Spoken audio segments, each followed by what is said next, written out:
Chapter 5 investment decision അല്ലെങ്കിൽ capital budgeting. അതിൽ നമ്മൾ മീനിങ് ആണ് ഇൻവെസ്റ്റ്മെൻറ്റ് ഡിസിഷൻ്റെ മീനിങ് ആണ്. അപ്പോൾ ഇൻവെസ്റ്റ്മെൻറ്റ് ഡിസിഷൻ എന്ന് പറഞ്ഞാൽ നമ്മൾ നമ്മളൊരു ബിസിനസ്സിക്ക് ഏത് ബിസിനസ്സിക്ക് ഇൻവെസ്റ്റ് ചെയ്യണം, അങ്ങനെ ഇൻവെസ്റ്റ് ചെയ്യുമ്പോൾ ഒരു ലോങ് ടേം ബിസിനസ്സാണോ ഷോർട്ട് ടേം ബിസിനസ്സിനൊക്കെയാണോ ഇൻവെസ്റ്റ്മെൻറ്റ്, നമ്മൾ ഏത് ഇതിലേക്ക് ഇൻവെസ്റ്റ് ചെയ്യണം തീരുമാനിക്കുന്നതിനെയാണെന്ന് പറയുന്നത് ഇൻവെസ്റ്റ്മെൻറ്റ് ഡിസിഷൻ എന്ന് പറയുന്നത്. അത് ലോങ് ടേമിലേക്ക് ഒരു ബിസിനസ്സിലേക്ക് ഇപ്പോൾ കുറേ വർഷങ്ങൾ ലോങ് ടേമിലേക്ക് നമ്മൾ ഒരു ബിസിനസ്സിലേക്ക് ഇൻവെസ്റ്റ് ചെയ്യുന്നതിനെയാണ് എന്ത് പറയുന്നത്, ക്യാപിറ്റൽ ബഡ്ജറ്റിംഗ് എന്ന് പറയുന്നത്. ഷോർട്ട് ടേമിലേക്ക് നമ്മൾ ഇൻവെസ്റ്റ് ചെയ്യുന്നതിനാണ് നമ്മളെന്ത് പറയുന്നത് വർക്കിംഗ് ക്യാപിറ്റൽ മാനേജ്മെൻറ്റ് ഡിസിഷൻ എന്ന് പറയുന്നത്. അപ്പോൾ എന്താ ഇൻവെസ്റ്റ്മെൻറ്റ് ഡിസിഷൻ? രണ്ട് ഇൻവെസ്റ്റ്മെൻറ്റ് ഡിസിഷൻ ഉണ്ട്. ക്യാപിറ്റൽ ബഡ്ജറ്റിംഗ് ഇൻവെസ്റ്റ്മെൻറ്റ് ഡിസിഷനും second one working capital management ഡിസിഷനും. ഇതിൽ നമ്മൾ ഈ ചാപ്റ്ററിൽ നമ്മൾ ഡിസ്കസ് ചെയ്യുന്നത് ക്യാപിറ്റൽ ബഡ്ജറ്റിംഗ് ഇൻവെസ്റ്റ്മെൻറ്റ് ഡിസിഷനാണ്. അപ്പോൾ ലോങ് ടേമിലേക്ക് നമ്മൾ ബിസിനസ്സിലേക്ക് ഇൻവെസ്റ്റ് ചെയ്യാൻ തീരുമാനിക്കുകയാണെന്നുണ്ടെങ്കിൽ അതിനെ നമ്മൾ ക്യാപിറ്റൽ ബഡ്ജറ്റിംഗ് എന്നും, സെക്കൻഡ് നമ്മൾ ഷോർട്ട് ടേമിലേക്ക് ബിസിനസ്സിലേക്ക് ഇൻവെസ്റ്റ് ചെയ്യുകയാണെന്നുണ്ടെങ്കിൽ അതിനെ വർക്കിംഗ് ക്യാപിറ്റൽ മാനേജ്മെൻറ്റ് ഡിസിഷൻ എന്നാണ് പറയുന്നത്. ഓക്കെ അല്ലേ? അപ്പോൾ ഇതാണ് ഈ ചാപ്റ്ററിൽ ഡിസ്കസ് ചെയ്യുന്നത് ലോങ് ടേമിലേക്ക് ഒരു ബിസിനസ്സിലേക്ക് ഇൻവെസ്റ്റ് ചെയ്യുകയാണെന്നുണ്ടെങ്കിൽ അതിനെ ക്യാപിറ്റൽ ബഡ്ജറ്റിംഗ് എന്ന് പറയും. അതിൻ്റെ മീനിങ് ഡെഫിനിഷനൊക്കെയാണ്. അതിൽ നമ്മൾ ഇമ്പോർട്ടൻസ് ഉണ്ട്. അതുപോലെ തന്നെ അതിൽ നമ്മൾ ക്യാപിറ്റൽ ബഡ്ജറ്റിൻ്റെ ഫാക്ടേഴ്സ് ഉണ്ട്, പിന്നെ ക്യാപിറ്റൽ ബഡ്ജറ്റിൻ്റെ ടെക്നിക്സ് ഉണ്ട്. ഇതാണ് നമ്മളത് ഈ ഒരു ചാപ്റ്ററിൽ നമ്മൾ ഡിസ്കസ് ചെയ്യുന്നത്. അതിൽ നമുക്ക് ഇമ്പോർട്ടൻസ് നമ്മൾ നോക്കുകയാണെന്നുണ്ടെങ്കിൽ ഇമ്പോർട്ടൻസും ഇമ്പോർട്ടൻ്റ് ആണ്. അതുപോലെ അതിൽ ഹ്യൂജ് ഇൻവെസ്റ്റ്മെൻറ്റ്, ലോങ് ടൈം ഇംപ്ലിക്കൻസി, റെസ്വൽ ഡിസിഷനും ഇതൊക്കെ ക്ലാസ് എടുത്തപ്പോൾ നമ്മൾ നോക്കിയതാണ്.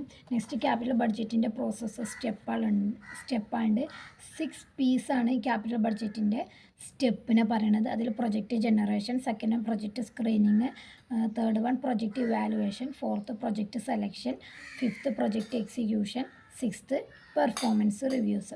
പ്രൊജക്റ്റ് ജനറേഷൻ എന്ന് പറഞ്ഞാൽ നമ്മൾക്ക് നല്ല ഏതിലേക്ക് ഇൻവെസ്റ്റ് ചെയ്യണമെന്നില്ല കുറേ പ്രൊജക്റ്റ് നമ്മൾ തേടി കണ്ടുപിടിക്കണം എന്നാണ് വേണ്ടത്. അപ്പോൾ നമുക്ക് അതൊക്കെ ഇൻവെസ്റ്റ് ചെയ്യാൻ കുറേ പ്രൊജക്റ്റ് നമ്മളെ കയ്യിൽ കിട്ടും. സെക്കൻഡ് വൺ പ്രൊജക്റ്റ് സ്ക്രീനിങ് നമ്മൾ കണ്ടുപിടിച്ച് ഈ പ്രൊജക്റ്റ് ഉണ്ടല്ലോ അതിലേതാണ് ടെക്നിക്കലായിട്ടും നമുക്ക് കൂടുതൽ റിസോഴ്സ് അവൈലബിൾ ആയിട്ടുള്ളതും ഏതെന്നാണ് കൂടുതൽ റിട്ടേൺ കിട്ടുക, റിസ്ക് കുറവ് ഏതാണ്, അങ്ങനത്തെ ഒക്കെ പ്രൊജക്റ്റാണ് സെക്കൻഡ് വൺ. അങ്ങനത്തെ ഏതൊക്കെ പ്രൊജക്റ്റുകളുണ്ടെന്ന് സെലക്ട് ചെയ്യും. അപ്പോൾ നമുക്ക് ഒരു ബണ്ടിൽ ഓഫ് പ്രൊജക്റ്റ് നമ്മളെ കയ്യിലുണ്ടാവും. നെക്സ്റ്റ് പ്രൊജക്റ്റ് ഇവാലുവേഷൻ എന്ന് പറഞ്ഞാൽ നമ്മൾ സ്ക്രീൻ ചെയ്ത പ്രൊജക്റ്റിൽ നിന്ന് നമ്മൾ എന്ത് ചെയ്യുക, കോസ്റ്റ് കുറവും ക്യാഷ് ഫ്ലോസ് കൂടുതലായിട്ടുള്ളത് എടുക്കുക, അതുപോലെ തന്നെ പ്രോഫിറ്റ് കൂടുതലുള്ളത് എടുക്കുക.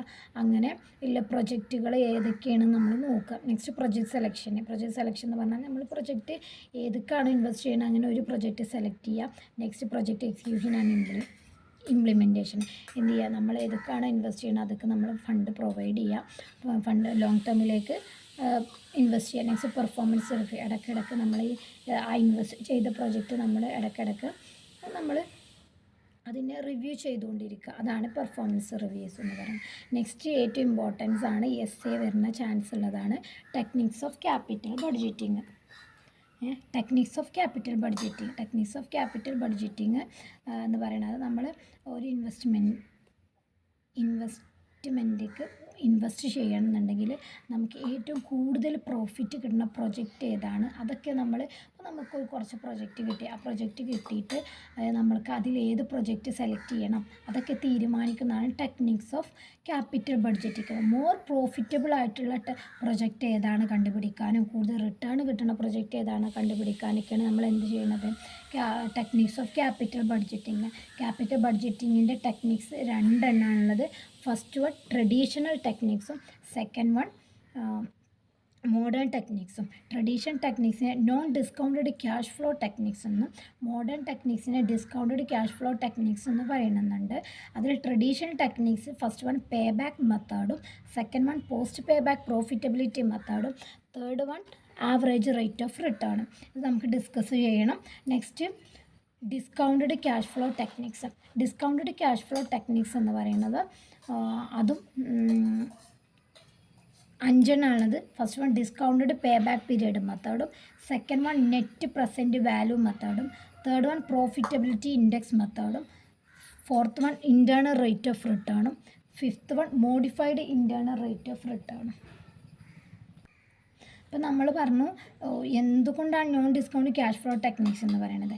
നിങ്ങൾ ഫസ്റ്റ് ചാപ്റ്ററിലേക്ക് നമ്മൾ ടൈം വാല്യൂ മാനേജ്മെൻറ്റ് ചാപ്റ്റർ അതിൽ നമ്മൾ എന്ത് ചെയ്യും, ഇപ്പോൾ നമ്മൾ ഇന്ന് ഇൻവെസ്റ്റ് ചെയ്ത്, ഇപ്പോൾ നമ്മൾ ഇന്നൊരു 1 lakh ഒരു ഇൻവെസ്റ്റ്മെൻറ്റിക്ക് ഇൻവെസ്റ്റ് ചെയ്തിട്ടുണ്ട് എന്നുണ്ടെങ്കിൽ നമുക്ക് അത് 1 വർഷം കഴിഞ്ഞിട്ട് ഈ 1 lakhൻ്റെ മൂല്യമാവില്ല. നമ്മൾ നെക്സ്റ്റ് 1 year കഴിഞ്ഞാൽ നമുക്ക് ആ ക്യാഷിനുള്ള മൂല്യം മനസ്സിലായോ. അപ്പോൾ ഇന്ന് ഞാൻ 1 ലക്ഷത്തിൻ്റെ ഇന്നത്തെ വാല്യൂ ആവില്ല, നെക്സ്റ്റ് 1 വർഷം 2 വർഷം 3 വർഷം 4 വർഷം 5 വർഷം കഴിഞ്ഞാലുണ്ടാവുക. അപ്പോൾ നമ്മൾ ഇന്ന് ട്രഡീഷണൽ ടെക്നിക്സ് എന്ന് പറയുന്നത് ടൈം വാല്യൂ കൺസിഡർ ചെയ്യാത്തതാണ് ട്രഡീഷണൽ ടെക്നിക്സ്. അതിൽ pay back method, post pay back, profitability method, average rate of return. പക്ഷേ മോഡേൺ ടെക്നിക്സ് എന്ന് പറഞ്ഞാൽ നമുക്ക് ഇന്ന് നമ്മൾ ഇൻവെസ്റ്റ് ചെയ്തിട്ടുണ്ടെന്നുണ്ടെങ്കിൽ നെക്സ്റ്റ് ഫസ്റ്റ് വർഷം 1 വർഷം കഴിഞ്ഞാൽ അന്നത്തെ വാല്യൂ, അന്നത്തെ എമൗണ്ട്, അന്നത്തെ ക്യാഷിൻ്റെ വാല്യൂ എത്രയാണോ അതിനനുസരിച്ചായിരിക്കും എന്ത് മോഡേൺ ടെക്നിക്സ് കൺസിഡർ ചെയ്യാന്ന് പറയുന്നത്. അപ്പോൾ traditional techniques time value consider ചെയ്യത്തില്ല, മോഡേൺ ടെക്നിക്സിൽ ടൈം വാല്യൂ കൺസിഡർ ചെയ്യുന്ന പറയുന്നത്. ഫസ്റ്റ് വൺ ട്രഡീഷണൽ ടെക്നിക്സിൻ്റെ ഫസ്റ്റത്തെയാണ് pay back method. Pay back method എന്ന് പറഞ്ഞാൽ ഞാൻ 1 ലക്ഷം ഒരു ബിസിനസ്സിക്ക് ഇൻവെസ്റ്റ് ചെയ്ത് കഴിഞ്ഞാൽ അത് നമുക്ക് എത്ര വർഷം കൊണ്ട് ഈ 1 ലക്ഷം നമുക്ക് റിട്ടേൺ ചെയ്തെടുക്കാൻ കഴിയും, ആ ഒരു ടൈം പീരീഡ് കണക്കാക്കുന്നതിനാണ് പേ ബാക്ക് മെത്തേഡ് എന്ന് പറയുന്നത്. മനസ്സിലായോ? ടൈം പീരീഡ് പറഞ്ഞാൽ എത്ര വർഷം കൊണ്ട് ഞാൻ 1 ലക്ഷം ഇന്ന് ഒരു ബിസിനസ്സിക്ക് ഇൻവെസ്റ്റ് ചെയ്തിട്ടുണ്ടെങ്കിൽ ഈ 1 ലക്ഷം നമുക്ക് എത്ര വർഷങ്ങൾക്ക് നമുക്ക് ഇങ്ങോട്ട് റിട്ടേൺ കിട്ടും, അത് കണ്ടുപിടിക്കാണ് പേ ബാക്ക് മെത്തേഡ് എന്ന് പറയുന്നത്. പേ ബാക്ക് മെത്തേഡ് ഇപ്പോൾ 2 തരത്തിൽ നമുക്ക് എന്തായാലും ഈ ക്യാപിറ്റൽ ബഡ്ജറ്റ് നമുക്ക് 2 തരത്തിൽ കിട്ടും. പക്ഷേ ഒന്ന് വിചാരിച്ചാൽ ക്യാഷ് ഇൻഫ്ലോ ഈക്വലാണ് മെത്തേഡും ക്യാഷ് ഇൻഫ്ലോ അൺഈക്വലാണ് മെത്തേഡും. അപ്പോൾ നമ്മൾ ഈ മെത്തേഡ് ടെക്നിക്സിൽ മൊത്തം നമ്മൾ ക്യാഷ് ഇൻഫ്ലോ ഈക്വലാണ് അൺഈക്വൽ ആയിട്ടുള്ള മെത്തേഡ് രണ്ടും കാണേണ്ടതുണ്ട്. അതിൽ pay back method cash inflow equal ആകുന്ന മെത്തേഡ് ഉണ്ട്. ക്യാഷ് ഇൻഫ്ലോ ഈക്വൽ എന്ന് പറഞ്ഞാൽ ഇപ്പോൾ ഞാൻ 1 ലക്ഷം ഇൻവെസ്റ്റ് ചെയ്തു, ഫസ്റ്റത്തെ വർഷം എനിക്ക് ഒരു 10,000 റിട്ടേൺ കിട്ടി, 2ാമത്തെ വർഷം 10,000, 3ാമത്തെ വർഷം 10,000, 4ാമത്തെ വർഷം, അങ്ങനെ ക്യാഷ് ഇൻഫ്ലോസ് ഈക്വൽ ആകുന്ന മെത്തേഡിനെയാണ് എന്ത് പറയുന്നത്, ക്യാഷ് ഇൻഫ്ലോ ആർ ഈക്വൽ എന്ന് പറയുന്നത്. ഓക്കെ അല്ലേ? അതിൽ പേ ബാക്ക് മെത്തേഡ് എന്ന് പറഞ്ഞാൽ ഇപ്പോൾ 1 ലക്ഷം ഇൻവെസ്റ്റ് ചെയ്താൽ ആ 1 ലക്ഷം നമുക്ക് എത്ര വർഷം കൊണ്ട് നമുക്ക് തിരിച്ചെടുക്കാൻ കഴിയും, അതാണ് പേ ബാക്ക് മെത്തേഡ് എന്ന് പറയുന്നത്. അതിൽ when annual cash inflow equal ആകുന്ന method annual cash inflow equal ആകുന്ന മെത്തേഡാണ് പറയുന്നത്. അപ്പോൾ പേ ബാക്ക് മെത്തേഡ് പീരിയഡ് കാണാനുള്ള equation original cost of project divided by annual net cash inflow. Original cost of project എന്ന് പറയുന്നത് എന്താണ്, ക്യാഷ് ഔട്ട്ഫ്ലോ ആണ്, ഇനീഷ്യൽ ഇൻവെസ്റ്റ്മെൻ്റ് ആണ്. നമ്മൾ പറയുമല്ലോ എത്രയാണോ നമ്മൾ ഇൻവെസ്റ്റ് ചെയ്തത് ആ എമൗണ്ട് ആണ് original cost of cash inflow. Annual net cash inflow എന്ന് പറയുന്നത് നമ്മൾ എത്രയാണോ നമുക്ക് ഇൻവെസ്റ്റ്മെൻറ്റ് കിട്ടിയത് അതാണ് പറയുന്നത്. ഓക്കെ അല്ലേ? അപ്പോൾ അത് നമുക്കതിലൊരു ക്വസ്റ്റ്യൻ വന്നിട്ടുണ്ട്. അതിൽ a project involve cash outflow 5 lakh and generate cash inflow